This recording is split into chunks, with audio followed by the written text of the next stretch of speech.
All right, old school NBA fans, self-research, NBA facts. Got another video for you. As always, thanks to anybody who watches my videos, subscribes to my channel. I really appreciate it. In this video here, I'm going to talk about something the media or the fans never wants to bring up. And that is all the teams that LeBron James was able to avoid in his playoff run. Something that doesn't get talked about nearly enough, if even at all. As weak a conference as LeBron James played in, he still managed to avoid the better team several times during all these playoff runs. You're never going to hear it from the media, but I'm going to bring it up. Now, let me be clear. This is not LeBron James' fault, okay? How can you blame LeBron? I'm not blaming LeBron for anything. But what I am saying is, when you have somebody else who didn't get the same luck, the luxury of all the injuries, of a better team missing a player so you avoid them, or any upset. So if somebody like Michael Jordan didn't get to avoid all these teams, it just makes his playoff runs that much more impressive. That's all it is. And Steph Curry has the same problem. The media never brings that up either. Besides all the plethora of major injuries that helped Steph Curry along the way to win these championships, all the top teams that he was able to avoid, not playing top teams at full strength, avoiding them. Nick Wright talks about it in a video. Here's Nick Wright talking about Golden State avoiding. But you think he'd ever mention LeBron James? Of course not. The line is going to be, well, of course the Cavs get there. Their path's so easy. I mean, because here's a fun fact. Playoff series, the Warriors with Steph Curry have beaten the Spurs at 0. They've beaten the Clippers 0 times. They've somehow ducked around the teams that make the West so difficult, aside from having to play the Thunder last year. So path to the finals, if we could put it up there. Okay. The last 2 years, those are the win totals for each team the Warriors and Cavs have played. Oh, so that's interesting. The teams the Warriors played in the amazingly tough West combined for 296 regular season wins over the last 2 years, those seasons. The teams the Cavs have played combined for 298 regular season wins. So the Warriors' path is more difficult. Why? Because they beat the Rockets twice? Pelicans? Because they beat a Blazers? Why? Tell me why. Explain it to me. Because I see that the Cavs beat a 60-win Hawks team. I see that the Cavs beat a 56. Look at the conference finals 2 years ago. The Cavs were playing a 56-win team. The Warriors playing a 55-win team. Last year, or 2 years, it was 60-55. Pardon me. 56-56. Like, what are we doing here? We twist ourselves in knots to make conclusions reach what we think they should. So you heard what old Nick Wright had to say. Oh, they ducked and dodged. Okay, what about LeBron? I'll get into it right now. LeBron James avoiding the better seed. That's what we're going with here. And believe me, there's a bunch of them. LeBron James in 2006 was his first playoff experience. He didn't get to avoid anything. Played the 5-seed Wizards, and the 1-seed Detroit got beat, whatever. Okay. In 2007, obviously in the first round, the Wizards were missing Gilbert Arenas, Caron Butler, but I'm not even going to deal with the injury part of it. That's a whole nother topic. Just avoiding the better team that he possibly could have played, and even teams that he lost to, there was even better teams out there that may have even beat him just worse. 2007 Eastern Conference semifinals. They draw the New Jersey Nets, right? They're a 41-41 team. Well, why would you be playing a 500 team in the second round? Must have been an upset. There was. Toronto was the 3 seed, 47-35. They're only 3 wins worse than Cleveland was. They were a decent team. Chris Bosh was in there in his prime. I think it would have been a much better series than the Nets. But either way, that's a 6-win difference, and that's a 3-seed difference, because you're playing the 6 instead of the 3. Then in the finals, they play San Antonio. San Antonio's looked at like this juggernaut, great team. And I'm not saying they weren't. But would you believe me if I told you there was 2 teams in the West that were even better than San Antonio? One of them being Phoenix. They got shafted on some suspension deal where they shelved Amari Stoudemire, essentially handing San Antonio the series. It was 2-2 at that point. But number 2 Phoenix was a 62-win team. At least in the regular season, they were better than San Antonio. And you still had number 1 Dallas 67 wins. They were 9 wins better than San Antonio. And Cleveland thought they had it bad with San Antonio. They would have played Dallas. It would have been a demolition. 2009 in the Eastern Conference Finals, even though Orlando beat them, they were the number 3 seed, a 59-23 team. They were missing Jameer Nelson. It could have been even worse had Kevin Garnett not gotten hurt. The number 2 seed Boston, 62-20. Orlando beat them, but in 7 without Kevin Garnett, barely even beating them. Imagine if Kevin Garnett's healthy, they're beating Orlando, and they're going to beat Cleveland much worse than 4-2. That was a 3-win difference, 1 seed difference. Not major. How about 2011? 2011, the finals. Miami gets beat by Dallas. Okay? They're a 57-25 team. Oh, they're so hot, blah, blah, blah. But one thing people fail to mention about that Dallas run, when they compare it to like Houston, which is ludicrous, did Dallas beat the number 1 seed out west? They didn't. Why? Because San Antonio got upset by Memphis in the first round. 61-21 San Antonio gets upset. Bad matchup, whatever you want to call it. They would have probably beat Dallas, I'm sure of it. And then they would have beat Miami. So Miami was lucky to avoid San Antonio in 2011, but Dallas beat them anyway. Didn't matter. But even still, that was a 61-21 team instead of a 57-win team with championship experience. In 2012, Eastern Conference Finals, Miami draws Boston. They're only a 39-27 team. Nothing special at all. Now, Miami was without Botch for much of that series. I get that. But Boston took them 7. Actually, were up 3-2 on them. However, the number 1 seed Chicago Bulls were 50-16. Derrick Rose gets injured. He's finished. So they avoided playing the number 1 seed Chicago, which could have been deadly for them without Bosh. I think they lose with Bosh being hobbled, not 100%, missing games. Oh yeah, the Bulls would have definitely beat them, I feel. But Rose got hurt. Another dodge for Miami. Then in the finals, another dodge. They played Oklahoma City, the number 2 seed. They were 47-19. Instead of getting the number 1 seed, San Antonio was 50-16. Spurs were up 2-0. OKC came back and won. They just had a bunch of hot shooting, but whatever, they beat them. So Miami avoided San Antonio in the 2012 finals, or else I'm sure San Antonio's winning that series. I think they were just better than Miami that year. There's another avoidance, a difference of 3 wins and 1 seed. How about 2013? Well, in the Eastern Conference semifinals, they played the number 5 Bulls, who were 45-37, instead of the number 4 Brooklyn Nets, who were 49-33. It's a 4-win difference, only a 1 seed difference. But here's the thing. There was another 49-win team in the Eastern Conference Finals that gave Miami trouble. Who knows? It could have at least been a better series. That's maybe only a 4-win difference between the teams, but still. Then in the Eastern Conference Finals, Miami gets Indiana, 49-32 team, the 3 seed, instead of the Knicks, the 2 seed, who were 54-28. That's a 5-win difference, absolutely. But Amari Stoudemire got injured. That's how Indiana was able to beat them, even without Danny Granger themselves.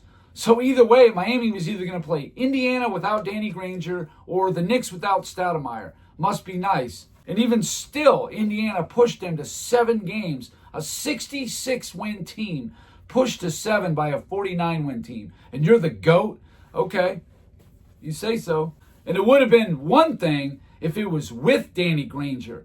But missing their best player and you still get pushed 7? Yeah, that's kind of ridiculous in my mind. This isn't like the 92 Bulls and Knicks when the Knicks pushed them 7. The Knicks were all healthy.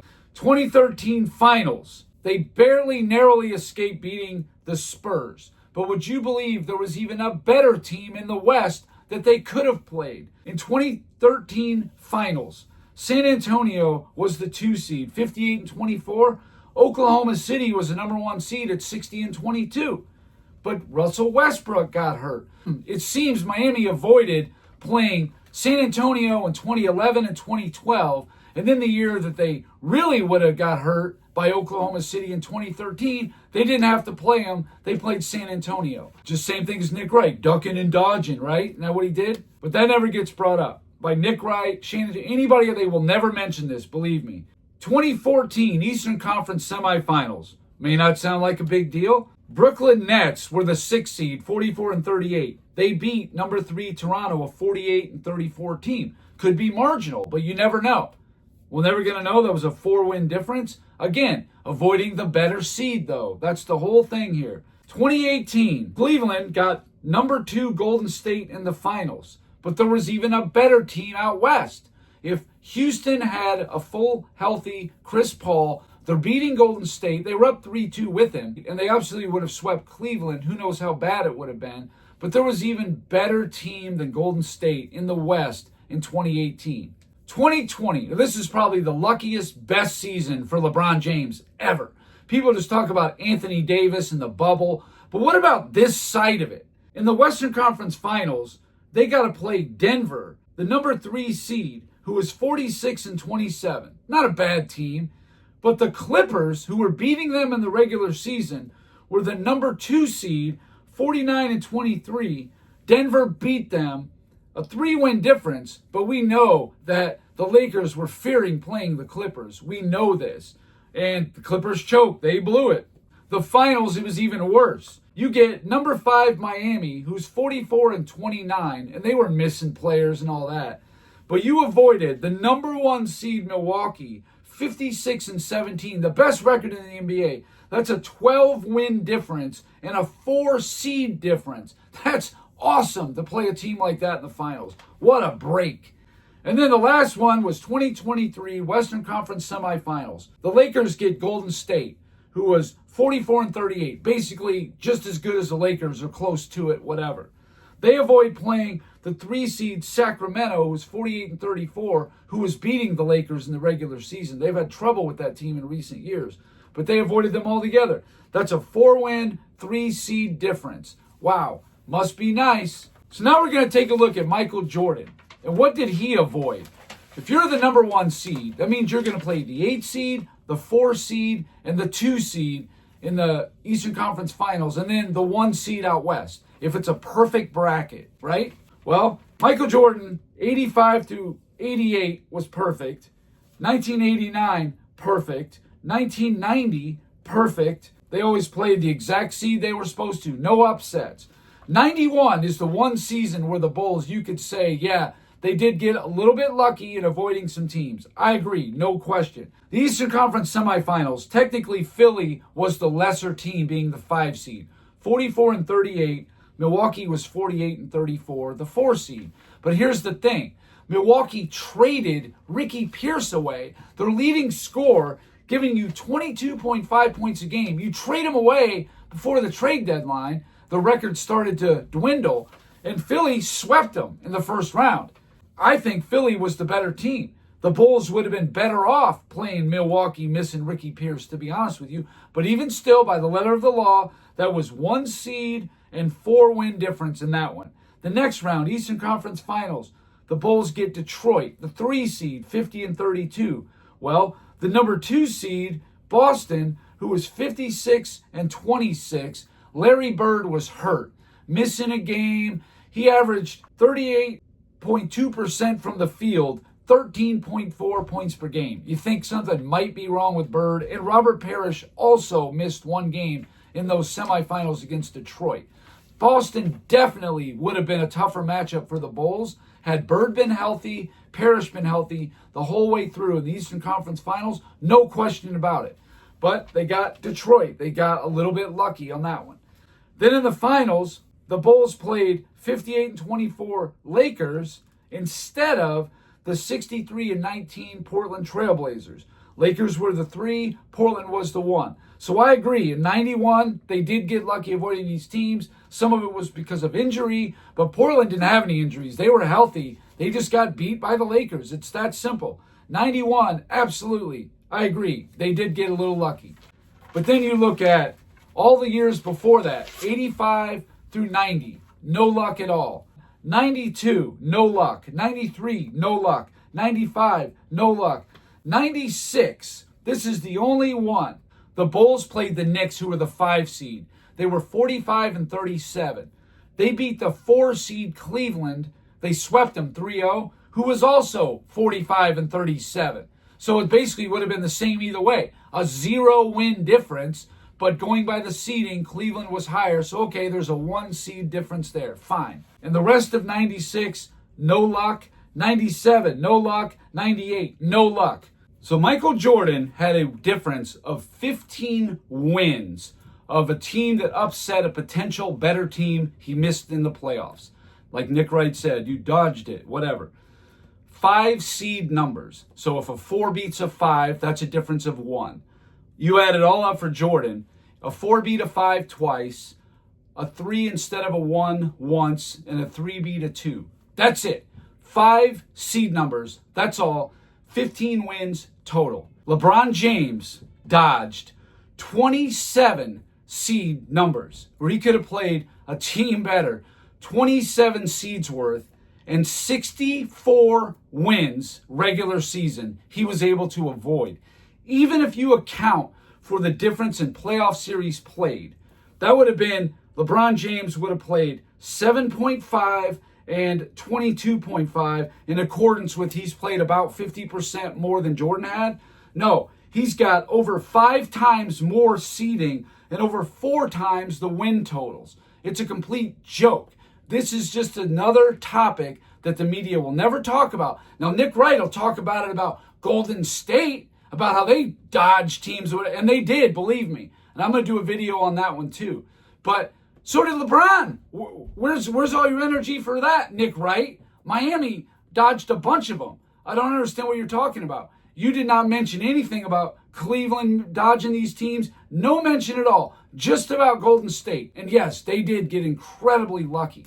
And the injuries is a whole nother issue. Sometimes the injuries tied into this because like Russell Westbrook got hurt. That's why they didn't make the finals. Derrick Rose got hurt. That's why they didn't make the finals. Absolutely, injuries do play a part in all this. Or Danny Granger got hurt. You know, he was a non-factor basically, but that's a whole nother topic. And yeah, LeBron, his team also had injuries, just like Jordan. You know, Pippen was banged up. He missed some games here and there, whatever. Other guy, I think Luke Longley missed the whole series once. But yeah, other guys did miss games, even on LeBron's team. 2015 finals comes to mind. Kyrie, Kevin Love, yada, yada. But it goes more than both ways. LeBron got more lucky than he got unlucky, is all I'm saying. So anyway, that's all I got for this video. Thank you guys for watching. If you liked it, please hit the like button. If you wouldn't mind sharing it, that would be great. If you haven't subscribed already, please do. I give daily content. And that's it. Until next time.